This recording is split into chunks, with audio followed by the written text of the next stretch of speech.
नमस्कार दोस्तों, स्वागत है आपका आपके अपने YouTube चैनल गवर्नमेंट गुरु 2.0 में।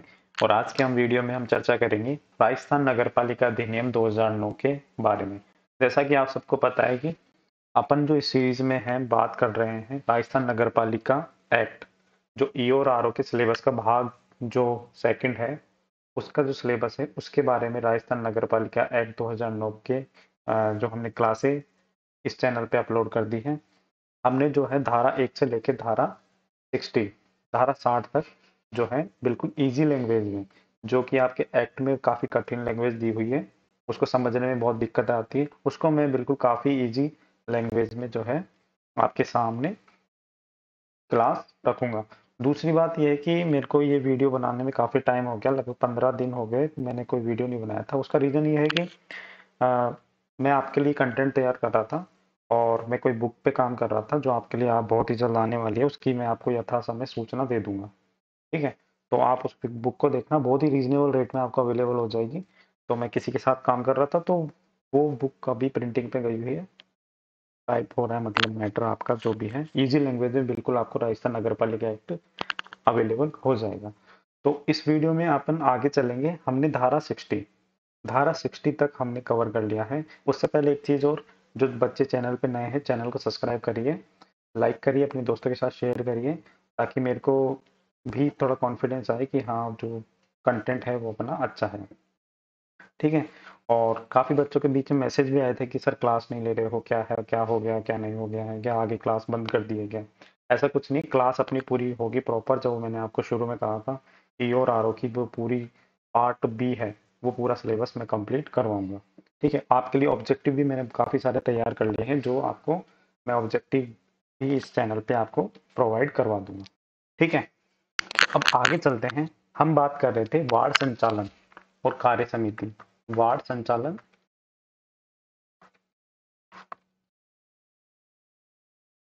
वार्ड संचालन नहीं, सॉरी, कार्य संचालन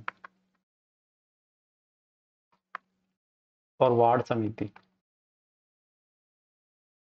ठीक है, इस पे हम चर्चा कर रहे थे, जो कि आपके अध्याय 3 में उल्लेख है ना। तो हम इसमें जो है अध्याय 3 में उल्लेख है, इसके अंदर हमने जो धारा 60 तक पढ़ ली थी, उसके आगे हमने इसमें चर्चा की थी कि वार्ड समितियों का गठन कैसे होता है, वार्ड समितियों की गठन करने की प्रक्रिया क्या होती है ना, इसके अध्यक्ष कौन होते हैं, इस तरह से हमने चर्चा कर ली थी। वार्ड समिति के कार्य क्या होते हैं, वो सारी हमने चर्चा कर ली थी। अब आगे चलते हैं धारा 61। धारा 61 इसमें क्या लिखा हुआ है उसके बारे में हम जानते हैं। धारा 61 में देखो क्या लिखा है, शक्तियां, कर्तव्य और कृत्य जो प्रत्यायोजित किए जा सकेंगे। प्रत्यायोजित का मतलब क्या होता है, प्रत्यायोजित का मतलब होता है कि जैसे मान लो एक उच्चस्थ अधिकारी है, ठीक है, उसको सारे काम करने होते हैं, मानो उसको सारे काम करने होते हैं। जैसे मैं और नगर निगम की बात करूं तो उपायुक्त होता है या अधिशासी अधिकारी होता है जो आपके, वो क्या करता है कि उसके नाम से सारे काम होते हैं, चाहे जन्म मृत्यु हो, जन्म मृत्यु का पंजीकरण हो, या कोई भी पट्टा देना हो, या कोई भी टैक्स या कर की वसूली करनी हो, वो सारे काम नगर पालिका अधिकारी के नाम से होते हैं। अब क्या होता है कि नगर पालिका अधिकारी जो होता है आपका, वो सारे काम एक साथ नहीं कर पाता। ठीक है, मतलब एक इतने सारे काम हो जाते हैं कि सभी कामों पे ध्यान नहीं दे पाता। तो वो अपनी कुछ शक्तियां, जैसे कुछ शक्तियों में से कुछ पावर अपने अधीनस्थ अधिकारी को, या तो रेवेन्यू ऑफिसर को दे दी, या आईएन को या जेईएन को दे दी। तो इस तरह से अपनी कुछ शक्तियां जो है डेलीगेट कर देता है, किसको, अपनी अधीनस्थ अधिकारी को। ठीक है, तो इसे ही प्रत्यायोजन कहते हैं, शक्तियों का प्रत्यायोजन। ठीक, समझ में आ गया। अब जैसे इसमें क्या लिखा हुआ है, ऐसे करते मतलब ऐसे कार्य जो धारा 55, ये देखिए, धारा 157 और धारा 158 के अधीन शक्तियों पर प्रभाव डाले बिना, मतलब धारा 61 के तहत वही शक्तियों का प्रत्यायोजन किया जा सकता है जो धारा 55 के अधीन, मतलब इसमें जो वर्णन है धारा 157 और धारा 158 में जो वर्णन है, इन पे प्रभाव डाले बिना। अब धारा 55 में तो अपन को पता है कि वार्ड समितियों की बात कही गई है। धारा 157 में क्या कहा गया है, महानगर समितियों की बात कही गई है, जो कि अपन आगे चर्चा करेंगे उसकी। धारा 158 में चर्चा की गई है जिला आयोजना समिति की। ठीक है, ये क्या होते हैं हम इसको जब पढ़ेंगे आगे तो उसके बारे में चर्चा करेंगे। ठीक है, तो इन जो तीनों धाराओं पे प्रभाव डाले बिना शर्तों के अधीन रहते हुए इस अधिनियम के अधीन समितियों को प्रत्यायोजित की जा सकेंगी। मतलब कि इन तीनों धाराओं को छोड़कर सार मतलब इन पर मतलब ऐसी शक्तियां का प्रत्यायोजित नहीं किया जाएगा। देखो सिंपल सी लैंग्वेज ये है, ऐसी शक्तियों का प्रत्यायोजन नहीं किया जाएगा जो धारा 55, धारा 157 और धारा 158 में जो समितियां बनी हुई है उस पर प्रभाव डाले। बाकी इनको छोड़ के सभी का प्रत्यायोजन किया जा सकता है। नेक्स्ट चलते हैं। जब अध्यक्ष का पद रिक्त हो, मतलब अध्यक्ष हो ही ना, उपाध्यक्ष भी ना हो, मतलब अध्यक्ष भी नहीं है और उपाध्यक्ष भी नहीं है, तो अध्यक्ष का निर्वाचन होने तक, तो नए अध्यक्ष का निर्वाचन होने तक मतलब आपके चेयरमैन भी नहीं है और वाइस चेयरमैन दोनों ही नहीं है, तो चेयरमैन का चुनाव जब तक नहीं होगा ना, तब तक समितियों का जो है, समितियों का संचालन कौन करेगा? वो नए अध्यक्ष का चुनाव होने तक अध्यक्ष शक्तियां और कर्तव्य का पालन कौन करेगा? ऐसे सदस्य को सौंपा जाएगा जो ठीक समझे। कौन ठीक समझे? कौन ठीक समझेगा? राज्य सरकार। ठीक। तो अध्यक्ष का जो है, जब तक चुनाव नहीं हो जाता तो उनमें से किसी सदस्य को जो है ऐसे काम करने के लिए नियुक्त कर दिया जाएगा। परंतु जब SC ST या पिछड़े वर्ग या महिला आरक्षित अध्यक्ष का पद रिक्त हो जाए, मतलब इन कैटेगरी SC ST का कोई बंदा हो, मतलब अध्यक्ष हो, है ना, या फिर आपके महिला हो या पिछड़े वर्ग का कोई अध्यक्ष हो, तो अगर इनका कोई पद रिक्त हो जाता है तो इन अध्यक्ष की शक्तियां और कर्तव्य, अध्यक्ष की कर्तव्य और कर्तव्य उसी वर्ग विशेष से संबंधित सदस्य को प्रत्यायोजित की जाएगी। मतलब जो नया अध्यक्ष चुना जाएगा या नया जो आ, सदस्य जो ये इसके तहत चुना गया है ना, इसको जो कर्तव्य सौंपा गया है, SC का अध्यक्ष था, ठीक है, तो SC का ही सदस्य होगा, उसी को ये कार्य सौंपा जाएगा, प्रत्यायोजित शक्तियों का किया जाएगा। सिंपल सी बात ये। ठीक है। नेक्स्ट चलते हैं आगे, क्या लिखा हुआ है? धारा 62। ठीक है। धारा 62 में क्या लिखा हुआ है? नगर पालिका तथा समितियों के कार्य और कार्यवाहियां उसके सदस्यों की निर्भरताएं आदि के कारण दूषित नहीं होगी। मतलब क्या है? देखो सिंपल सी लैंग्वेज, किसी व्यक्ति जो सदस्य के लिए निर्हत है, मतलब कोई व्यक्ति है जो सदस्य बनने की अयोग्य है, मतलब कोई सदस्य है और उसने कोई अयोग्यता हासिल कर ली है, वह अयोग्य हो जाता है, तो क्या होगा? तो उसे नगर पालिका बैठक या समिति में भाग ले लिया है, तो ऐसी बैठकें की समिति की कार्य और कार्यवाही दूषित नहीं होगी। इसका मतलब क्या है? मान लो कोई मेंबर है, ये चुन लिया गया है, ठीक है, तो 6 महीने बाद क्या होगा? 6 महीने बाद क्या होगा कि मान लो किसी भी रीजन से इस मेंबर ने कोई भी अयोग्यता अयोग्यता हासिल कर ली है, मतलब मान लो किसी भी मतलब हम्म, किसी अपराध में शामिल हो गया है या फिर कुछ नगर पालिका के अधिनियमों का उसने पालन नहीं किया, मतलब अयोग्य घोषित कर दिया है। धारा 24 में जो अयोग्यता के वो दे रखे हैं ना पैमाने, उसके अकॉर्डिंग ये अयोग्य हो गया है। तो अब 6 महीने के अंदर जो भी बैठकें हुई है ना, इसका मतलब ये नहीं है कि वो सारी बैठकें निरस्त कर दी जाएगी क्योंकि वो अयोग्य हो गया, नहीं की जाएगी। इसका मतलब ये है। ठीक है, समझ में आ गया? किसी अध्यक्ष, उपाध्यक्ष, सदस्य का निर्वाचन शून्य घोषित कर दिया जाए तो उसके द्वारा लिए गए फैसले व कार्य उसके द्वारा लिए गए उसके द्वारा लिए गए फैसले व कार्य नियत समय अवधि के अंदर अधिमान्य नहीं होंगे। मतलब वही वाली बात है कि उसको अगर घोषित कर दिया है अयोग्य, तो उसने जो जो डिसीजन लिए ना उस टाइम अयोग्य घोषित, मतलब उसको हटाया नहीं गया है जब तक, तो वो वाले सभी कार्य वैलिड होंगे। ऐसा नहीं है कि वो अयोग्य था और उसने वो डिसीजन ले लिया तो वो कभी डिसीजन विधिमान में नहीं होंगे। ठीक। नेक्स्ट क्या है? नगर पालिका या समिति में इसी रिक्ति के दौरान पदारूढ़ सदस्य इस प्रकार कार्य करते रहेंगे मानो कोई रिक्ति न हुई हो।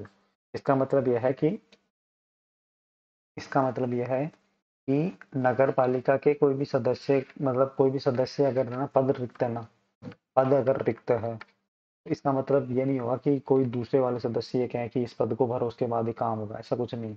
इसको ध्यान में नहीं दिया जाएगा और वो अपना सारा काम करते रहेंगे, और मतलब पद रिक्त की वजह से कोई काम नहीं रुकेगा। ठीक है, सीधी सी बात है कि पद रिक्त है ना, तो उसकी वजह से कोई काम नहीं रुकेगा, सब अपना अपना काम करते रहेंगे।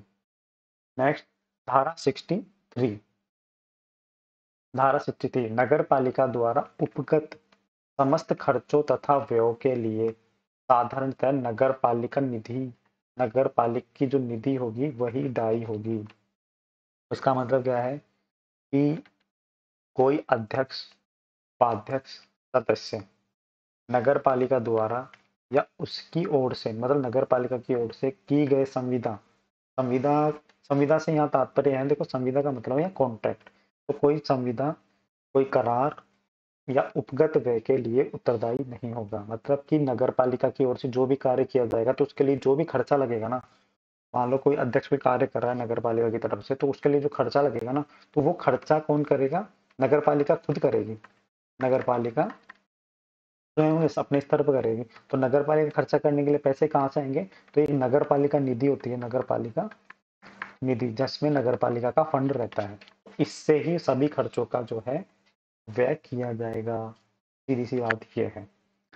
64, धारा 64, इसमें क्या लिखा हुआ है? नगर पालिका के पदाधिकारियों द्वारा किसी संविदा में हित नहीं रखना। ध्यान रखना इस चीज को, संविदा मतलब कॉन्ट्रैक्ट में।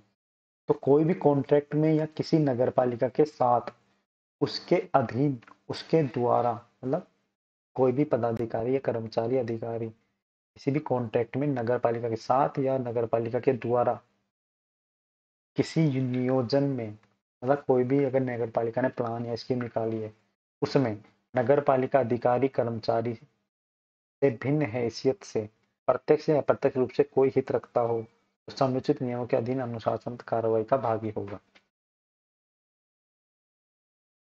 मतलब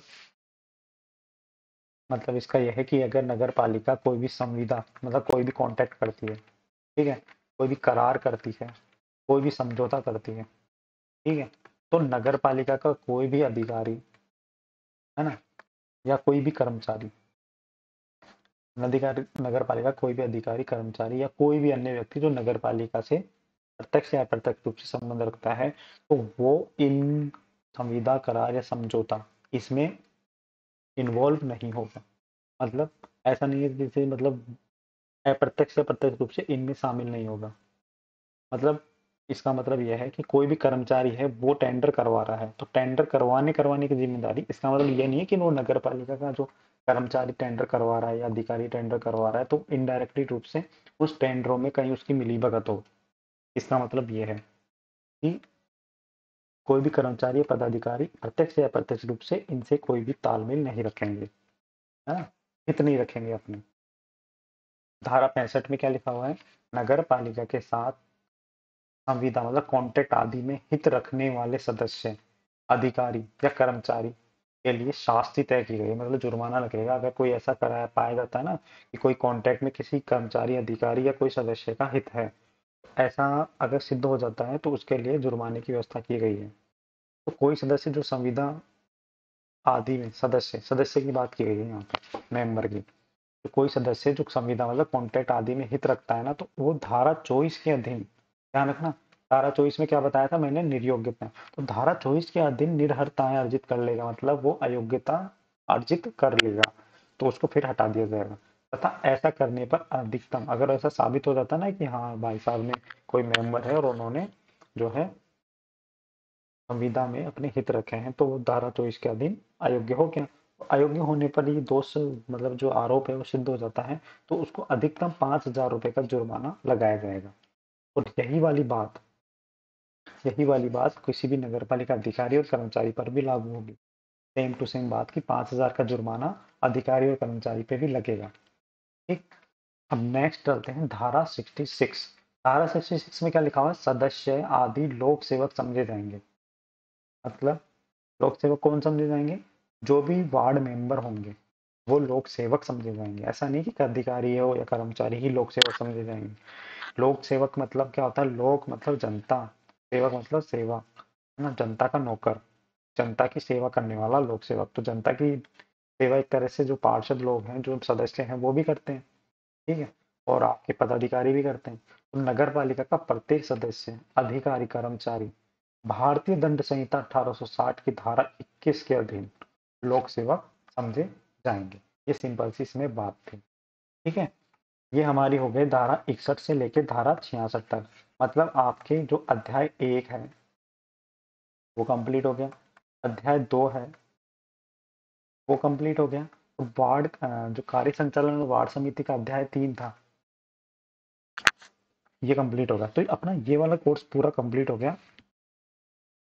अब आगे हम बात करेंगे नेक्स्ट वाले टॉपिक की, जिसमें हम हो सकता है नगर पालिका राजस्व पढ़ लें या नगर पालिका संपत्ति पढ़ लें। आप जो बताएंगे ना कमेंट करके वो पढ़ेंगे अपन। आपको इंटरेस्ट आना चाहिए, मेरा तो कुल मिला के बात ये है। पढ़ने से आ रहे हैं, लेकिन अभी इंटरेस्ट जनरेट करने के लिए आपको जो है, आप बोलेंगे वो वाला पढ़ लेंगे। राजस्व भी पढ़ सकते हैं, संपत्ति पढ़ सकते हैं, और नगर पालिका की जो निधि है, ठीक है, वो भी पढ़ सकते हैं। तो आप बता दीजिएगा कौन सा वाला पढ़ना है। ठीक, तो ये आपका हो गया कंप्लीट। और चैनल पे नए हो, चैनल को बिल्कुल सब्सक्राइब करिए, लाइक करिए, शेयर करिए, और सपोर्ट करिए थोड़ा चैनल को, है ना। और आपको जो है, आपको कुछ नहीं करना, आपको जो मैं बुक बताऊंगा भी आने वाली है, तो मैं उसके लिए अलग से वीडियो बना दूंगा, बुक का रिवील कर दूंगा। वो वाली बुक में बिल्कुल शॉर्ट तरीके से इजी लैंग्वेज में आपको समझ में आ जाएगी चीज़ें। ठीक है, मैं देख रहा हूँ यूट्यूब पे बहुत सारे चैनल है, बहुत सारे चैनल है, और वहाँ पे बिल्कुल पीडीएफ की पीडीएफ उतार के पढ़ा रहे हैं। कोई मतलब जो लैंग्वेज है ना वो एज इट इज़ है, तो वो लैंग्वेज ही तो प्रॉब्लम है सबसे बड़ी। और जब वो लैंग्वेज आपको सरल भाषा में मिल जाएगी, तो कोई समस्या सारी खत्म हो जाएगी। समस्या खत्म हो जाएगी। आपको जैसे आपको हिस्ट्री आर्ट एंड कल्चर पढ़ने में मजा आता है, उस तरह से आपको नगर पालिका एक्ट पढ़ने में मजा आएगा। तो ये सारी चीजें आपको उस बुक के माध्यम से मिल जाएगी। उसी बुक में आपके जो है, जो योजनाएं दे रखी है ना, जैसे आपके जो योजनाएं दे रखी है भाग बी में, तो वो भी मिल जाएंगे।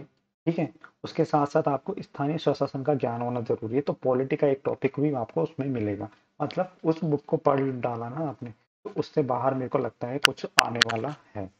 उसके अलावा सुनिए, उसके अलावा लगभग 300 के लगभग आपके ऑब्जेक्टिव, क्या चीज ऑब्जेक्टिव, ऑब्जेक्टिव ऐसे कि बिल्कुल आपको आरपीएससी में जो क्वेश्चन पूछे जाते हैं ना, मिलान करने वाले, या फिर अ, कथन कारण वाले, ए सही बी सही दोनों सही दोनों गलत, इस तरह के ऑब्जेक्टिव आपको उसमें मिलने वाले हैं।